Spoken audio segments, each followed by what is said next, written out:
We're reading this morning from Matthew chapter 16, starting at verse 21 and reading through to the end. From that time on, Jesus began to explain to his disciples that he must go to Jerusalem and suffer many things at the hands of the elders, the chief priests, and the teachers of the law, and that he must be killed and on the third day be raised to life. Peter took him aside and began to rebuke him. "Never, Lord," he said, "this shall never happen to you." Jesus turned and said to Peter, "Get behind me, Satan. You are a stumbling block to me. You do not have in mind the concerns of God, but merely human concerns." Then Jesus said to his disciples, "Whoever wants to be my disciple must deny themselves and take up their cross and follow me. For whoever wants to save their life will lose it, but whoever loses their life for me will find it. What good will it be for someone to gain the whole world yet forfeit their soul? Or what can anyone give in exchange for their soul? For the Son of Man is going to come in his Father's glory with his angels, and then he will reward each person according to what they have done. Truly I tell you, some who are standing here will not taste death before they see the Son of Man coming in his kingdom." This is the word of the Lord. Thanks be to God.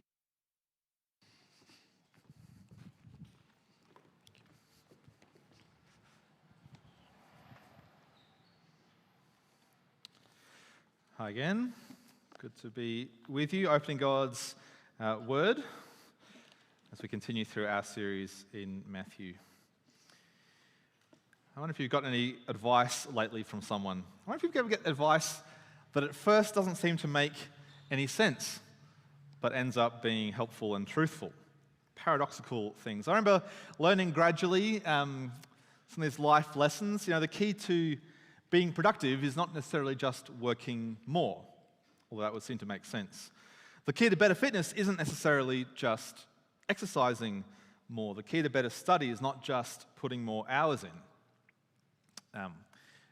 even though it would make sense that that's what you would do.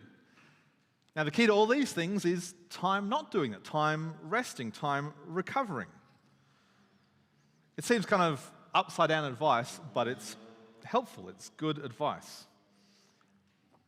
I wonder if you come across paradoxical advice at all.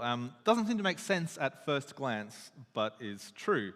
The more you try to impress people, the less impressed they'll be. The more afraid you are to fail, the more likely you are to fail.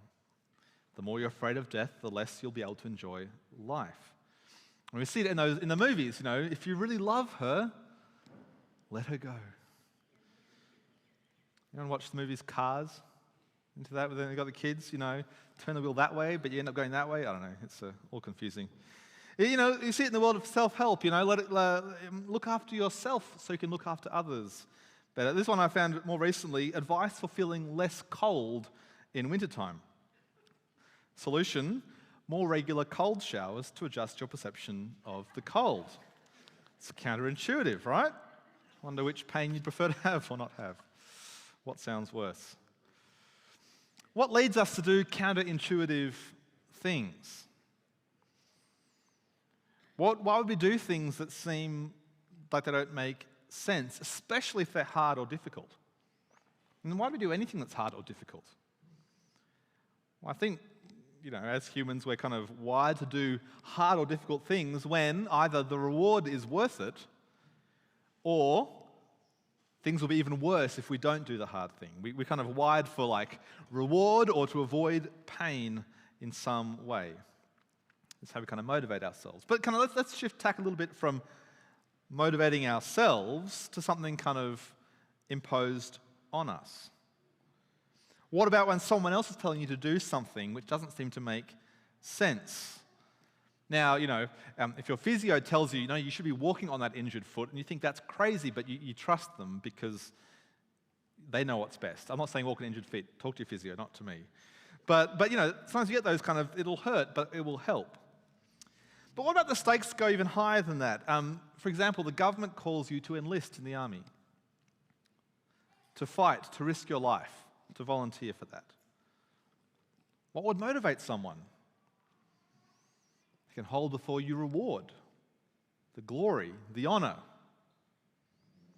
Sometimes it'll just be the financial incentive. Join the army and you won't have money troubles, or it'll be good for your career. At times, people have motivated negatively. You've got to do it, or, they'll put the shame on you for not doing your duty. People will judge you. Some people have used, over time, kind of religious motivations for these things. The feasts of Valhalla, there for the Viking warriors or whoever. The personal harem for those who die in jihad. The glory of fighting for God in the Crusades, perhaps, back in the day. Come, fight, perhaps die, but it'll be worth it, they say. Some are convinced, some less so. I was talking to people at the moment about kind of the number of Russian tourists around who are just spending a lot of time not in the country, avoiding being called up to war. I'm sure the same is probably true for the Ukrainians as well. I read an article about a fence being built in Finland to try and stop people coming across who are trying to escape being drafted. It suggests that perhaps this call to fight and perhaps die isn't being that well received by many. They're not buying it. Jesus here says something kind of similar. Similar to these calls to come and fight and die. He says stuff that's pretty confronting. He says, pick up your cross and follow me. He says, whoever loses his life for my sake will gain it. Jesus says, come, suffer, die, and it will be worth it. What do we do with that call? Is this any different from the nations calling for their recruits or conscripts? Is it different to the holy wars of the past? Is it just wishful thinking holding out a reward? Do we buy it? Last week, I used the definition of someone who is a Christian is a person who responds to Jesus correctly. And here we see that this response isn't just ending up with knowing something, but with doing something. Not just knowing that Jesus is Messiah, the Son of God, but a correct response involves following, walking with Jesus. And the direction Jesus turns towards in this story is towards the cross, towards his death. And he calls his disciples to walk with him. And he calls us. Should we follow? Last week, if you were here, we saw the disciples make a step towards understanding and responding correctly to Jesus. Now, it didn't start off very well. They were worried. They'd forgotten bread. They were on the boat, forgotten bread. But the real issue is they'd forgotten who they were with. Remember? They'd forgotten they were with the guy who makes bread out of nothing. They don't need to worry about that. They'd forgotten who they were with. And eventually Jesus asks them, well, who are you with? Who do you say that I am? And Simon, the fisherman, sticks his hand up. I know this one. I've got this one. I've got it. You are the Christ, the Messiah, the anointed one, God's chosen rescuer. And you are the Son of the living God. Absolutely right. Simon, A+, top of the class, gold star. In fact, I'm giving you a new name, Simon. You'll be called Peter, which means rock.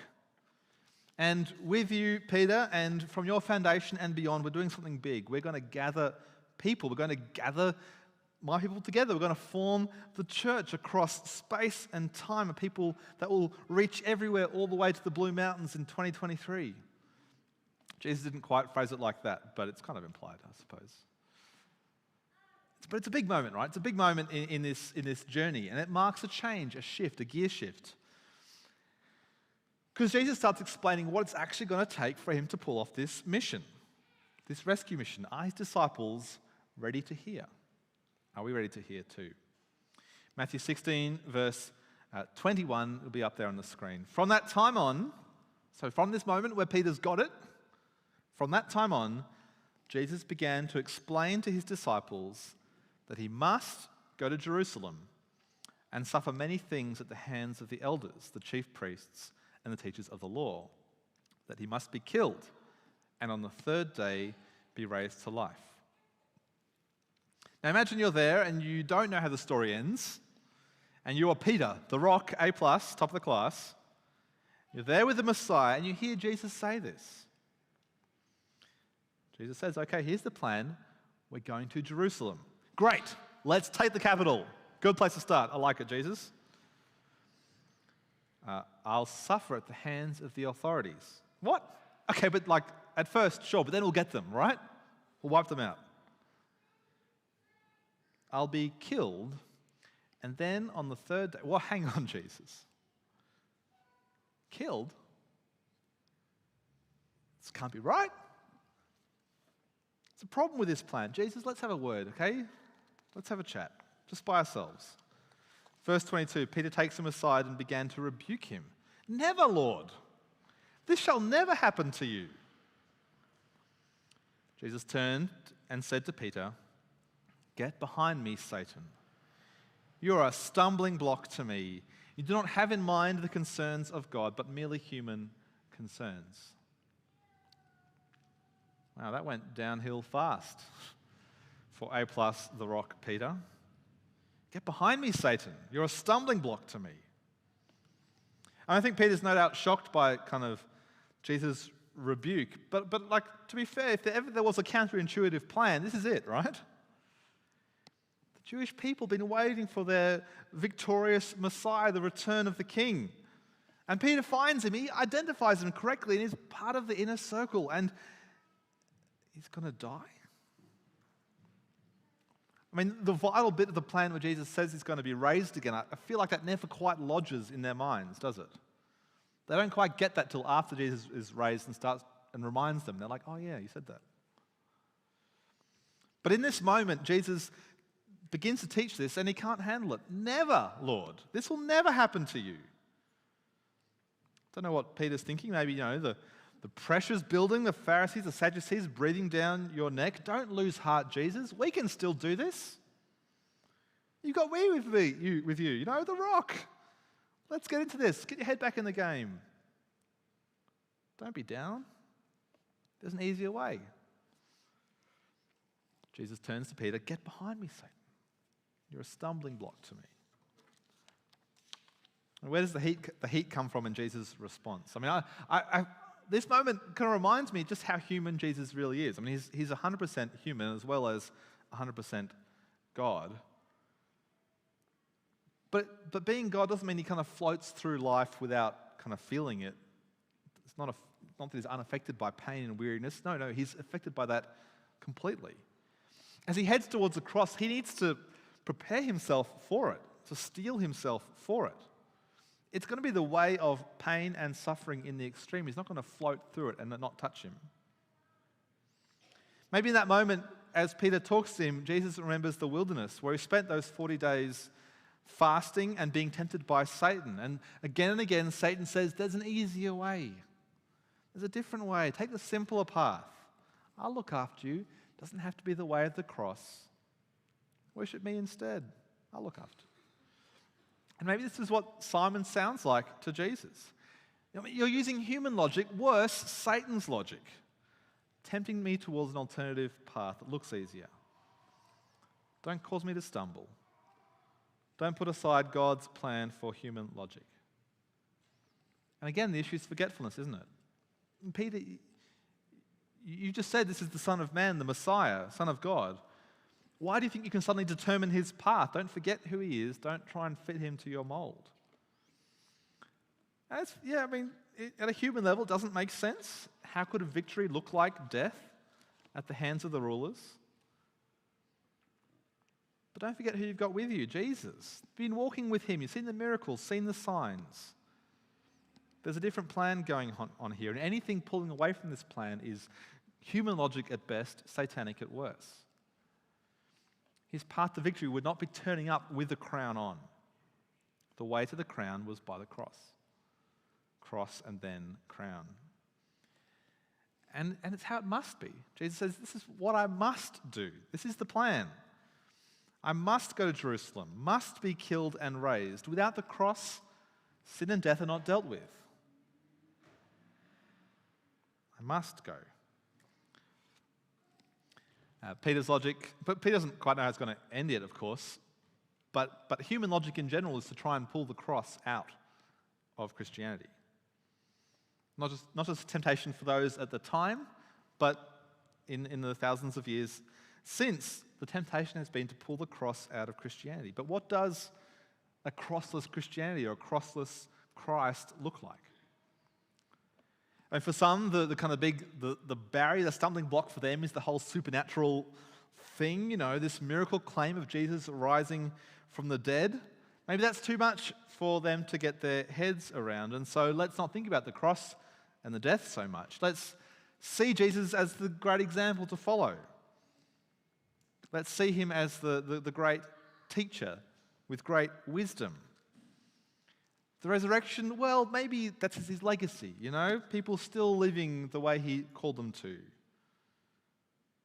Well, no, where's the power and where's the hope there? As Paul says, if Jesus is not raised, then what hope do we have for being raised? What hope do we have for beyond the grave? Death still wins. Death, the great enemy from the beginning, still wins. To pull out the cross pulls out the power of the Son of God with us. For others, we just don't want to deal with the idea of sin.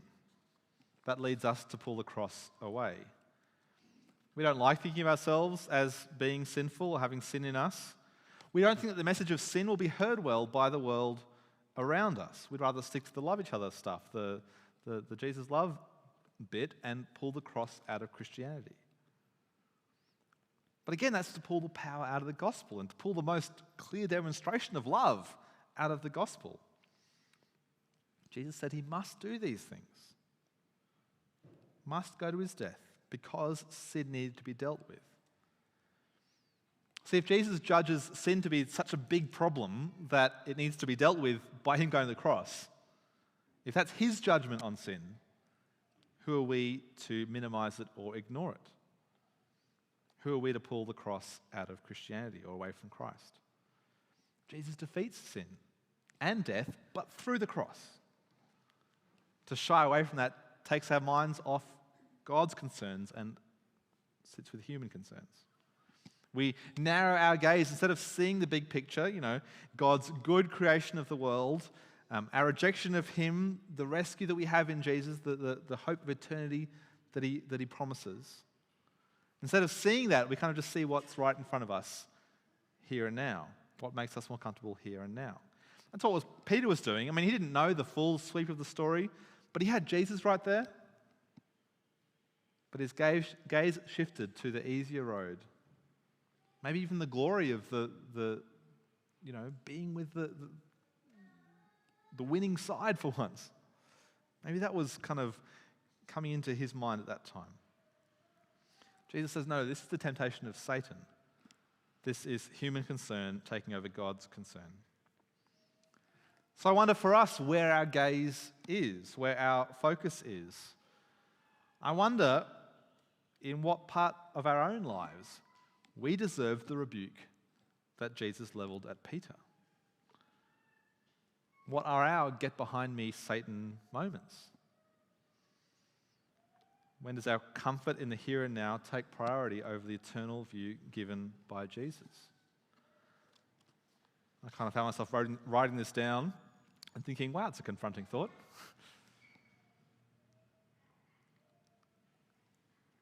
What are the decisions that I've made or the advice that I've given where Jesus could as easily give me that rebuke? It's confronting for us, for me. Think about how I use my time and money, my priorities, my concern for people. Too often our gaze, my gaze even, is so narrow, ready to avoid pain, ready to block out the cross as if I don't need it, as if life is better without it. What's your get behind me, Satan moment? When you forget the things of God and fixate on human concerns. That's a challenge. I think it matters because we're not just called to remember the cross and keep it central to what we believe about Jesus. We're called to carry the cross, walk the way of the cross, Jesus continues, and I think as he continues, he explains, he kind of just gives more weight to what he said just before. From verse 24. Then Jesus said to his disciples, "Whoever wants to be my disciple must deny themselves and take up their cross and follow me. For whoever wants to save their life will lose it, but whoever loses their life for me will find it. What good will it be for someone to gain the whole world yet forfeit their soul? Or what can anyone give in exchange for their soul? For the Son of Man is going to come in his Father's glory with his angels, and then he will reward each person according to what they have done. Truly I tell you, some who are standing here will not taste death before they see the Son of Man coming in his kingdom." I'm not going to dig much into that last verse, it's a little confusing. It may just mean that the next chapter, in the Transfiguration, they will see the coming of the Son of Man in his glory. But we'll get to that next week, I think. But I think mostly what Jesus is talking about here is he's explaining what he said before to Peter. How we have our minds on human concerns rather than God's. But he really sharpens it. Not just Jesus walking the way of the cross, his followers picking it up too. Now, when I say the word cross, you and I have a pretty sanitized picture of the whole thing. We're used to it hanging on our wall and being on our publications and logos and Warner's jewelry, those kinds of things. We're used to it being the image of Christianity, and rightly so. But imagine hearing it from Jesus back then. Pick up your cross. What? That's what you make criminals do. That's what the Romans make criminals do. Carrying their own death on their shoulders to the place of their execution. It's shameful, brutal imagery for them. It's confronting. But again, Jesus says, zoom out, see the big picture. The cross is the way to the crown. The cross is the way to winning life and defeating death. The Son of Man will come in glory with the angels, bringing reward for his people. But if you focus on this life and just making the most of it, then you lose that eternal perspective. Whoever wants to save their life will lose it. But whoever loses their life for me will find it. What good will it be for someone to gain the whole world, yet forfeit their soul? What can anyone give in exchange for their soul? I think I feel a bit chilled by these words because we're wired for self-preservation, usually. We're wired to gain what we can. But Jesus again turns the world upside down. I thought as I read this song, I wonder what he means by the word soul here. We probably have a kind of a Hollywood version that, like, you know, you die and the soul floats out, or like, what's Paul mean? And I dug into it a little bit. And interestingly, the word for soul there is actually the same as the word for life used earlier on. Whoever loses his life will find it. That word for life is the same as the word for soul in the next couple of sentences. It's kind of interesting. I guess what is showing here is kind of this idea of life that just goes beyond the grave. The life that can extend into eternity. And he says if you try and save it, you'll lose it. If you try and save it yourself, you'll lose it. But if you give it to Jesus, that's your only hope. No point dying with the most toys if you lose your eternity. What can anyone give in exchange for their life? What can anyone give in exchange for their soul? I mean, nothing. And that's kind of the point here, right? You don't exchange anything to save your life or your soul. Jesus does the exchanging. You can't exchange anything to save your life. Jesus does the exchanging. His life for your life. Nothing that we can add to that. Come follow me, Jesus says. Live for me, walk with me. Walk even the way of the cross with me, for this is the path of life. Only this path. And it's not just go and do your duty and suck it up. No, it's the good life. There is reward. There is glory as you find life and not lose it. As you live with this heavenly perspective, life for the Son of God. I thought I'd kind of dig into kind of what it looks like for each of us to carry our cross, or what that may be. I think I'll pray about that at the end. I think it can be all different kinds of things, and I think I'm just going to let God's words on that kind of sit on you for a bit, as you know what that is for yourself. But what I do want to do to finish up is to kind of draw out 4 things that give us comfort, even in the face of this pretty confronting call on our lives. 4 things that we can find comfort in. And firstly, the question is, like kind of raised earlier, like how is this call of Jesus any different from the call of the recruiters or the nation trying to get you to join their army, join the cause? How different is this to the old calls to the Crusades or to jihad or to recruitment today in Ukraine and Russia?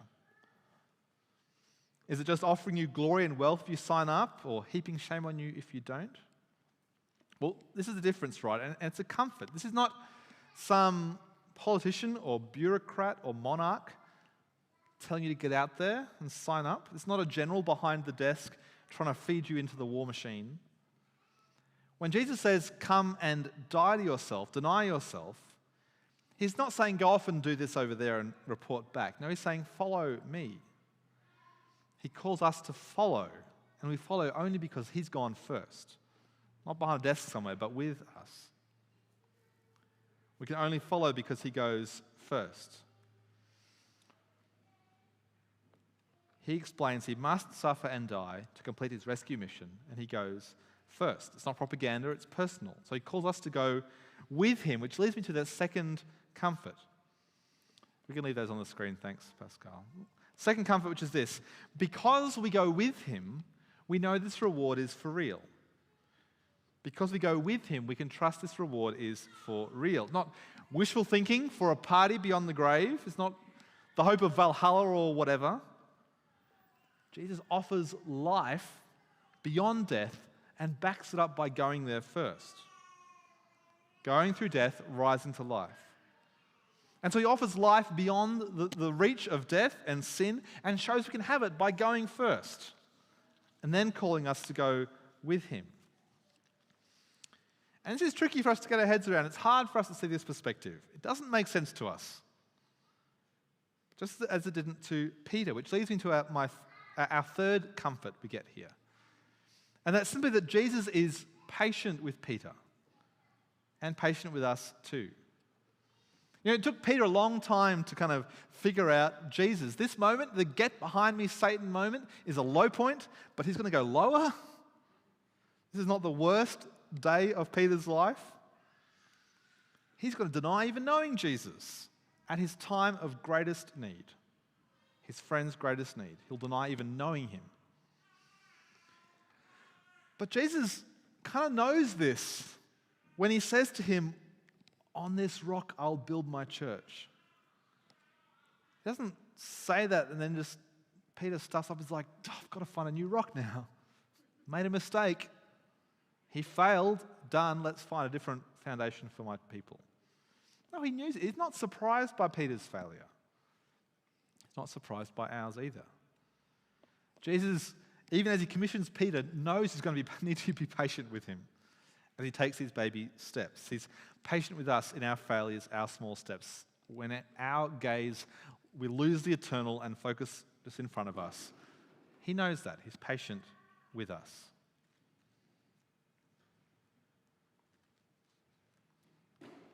And the final comfort is a strange one.